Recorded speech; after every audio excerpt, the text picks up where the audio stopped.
Welcome back to the channel. This is episode 9 of our Lord of the Rings Tales of Middle-earth Draft Boosters pack openings. And with that, let's get right into number 9. Every single pack has anywhere from a decent card to an outstanding card. First few, we had some amazing draws. The last couple cards, well, no, I mean, every pack has had at least one card where I've been super impressed. So, yeah, let's get into it. Arwen's Gift, we already saw this one in previous openings. If you haven't seen it before, please pause, feel free to read, take a look at the artwork, but repeats, if I remember it's a repeat, I'm at least going to try to move on pretty quickly. Isolation at Orthanc. Put target creature into its owner's library, second from the top. Yep, we saw this one before. Pretty powerful card. Not bad. We saw the stalwarts of Osgalath before. And once again, please forgive my pronunciations. Decent card to add to a human plains play. Generous Ent. Tree Folk. We saw this one before. Very powerful forest card. Really like that one. Put that over there. Fire of Orthanc. Sorcery. 4 mana to cost. Destroy target artifact or land. Creature. Destroy target artifact or land. Creatures without flying can't block this turn. Spendy card. There are better ones out there that for 2 mana that will do the same thing. Not the best. Ooh, here's a new one. Cirith Ungol Patrol. Creature Orc Soldier. 5 mana to cast for a 4/5. See what else it does. For 1 mana and a tap, sacrifice another creature, draw a card, then create a food token. It's an artifact with 2 mana tap. Sacrifice this artifact, you gain 3 life. Honestly, not the best. For what you got to spend and sacrificing creatures, not one I would add to my deck. Not unless you were trying to sacrifice creatures in order to do more damage. Grey Haven's Navigator. 3 mana to cast, 3/2. Has flash, elf pilot. I believe we already saw this one, so feel free to pause it. Ooh, here's a new one. Knights of Dol Amorth. 4 mana to cast. It's a 3/3. Little spendy for a 3/3. What else does it do? Whenever you draw your second card each turn, put a +1/+1 counter on Knights of Dol Amroth. Amroth. There we go. Look at that art. Oh my goodness.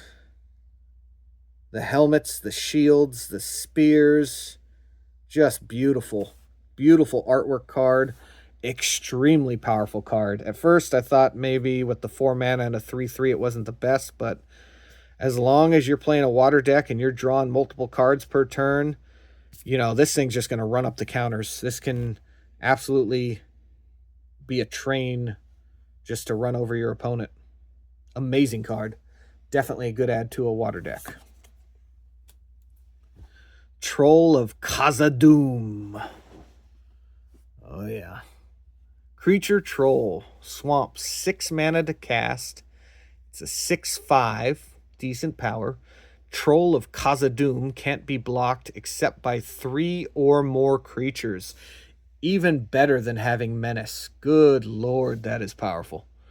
Swamp Cycling. Look at that. Very powerful card. Very difficult to block unless you got a lot of stuff out there. And, you know, you can essentially have this be a good distraction or a powerhouse that just runs over people. Amazing draw. Battle Scarred Goblin. 2 mana to cast. Creature Goblin Warrior. It's a 2/2. Whenever Battle Scarred Goblin becomes blocked, it deals 1 damage to each creature blocking it. Decent card. I'd probably add it to a Goblin deck. You know, this 2/2 can take out a 3 defense if need be. Or if it's fighting a 1/1, it'll completely wipe out the 1/1. Decent little goblin card. Not the best, not the worst, but decent. Stern Scolding. 1 water to cast. Counter target creature spell with power or toughness 2 or less. If it's a weak spell that they're casting, decent little defense card. Not bad. Bilbo, Retired Burglar. We'll have to add him next to Frodo. Legendary creature, Halfling Rogue. Water, fire, 3 mana cost to play, 1/3. When Bilbo, Retired Burglar, enters or leaves the battlefield, the ring tempts you. When Bilbo deals combat damage to a player, create a treasure token. Not a bad card. If you can get him out there quick and hit the player, you'll get a few treasure tokens. And then, yeah, if you're doing a ring tempting you deck, really good card to add to it. Let's add him next to Frodo. There we go. Dunedain Rangers. Creature, Human Ranger. 4 mana to cast, but it has a landfall ability. 4/4 power. Whenever a land enters the battlefield under your control, if you don't control a ring bearer, the ring tempts you. Okay, well, you're going to have a ring bearer after the first landfall. Decent card. Decent. Dunedain Rangers. 1 ring to rule them all. As this saga enters and after your draw step, add a lore counter. Sacrifice after 3. Okay. First counter, the ring tempts you. Then each player mills cards equal to your ring bearer's power. So you'll have to mill some of your own cards. Destroy. Next round, destroy all non-legendary creatures. This would be a good one to add if you have a bunch of legendaries. It'll destroy your opponent's creatures, but keep yours on the battlefield. And then the final one, on the 3rd turn, each opponent loses 1 life for each creature card in that player's graveyard. Holy smokes. Really powerful card. 4 mana, Enchantment Saga. Definitely one I would add to if you were building a swamp deck with only legendaries. This is the card you want. Or maybe a multicolored deck. Yeah, very powerful. Awesome card. Then we have Mountain. Once again, beautiful artwork on this mountain. And another ring. We will add it to the group of other rings. And that is it for episode 9. I hope you guys enjoyed the video. And always remember, please comment, like, and subscribe. Have a good one.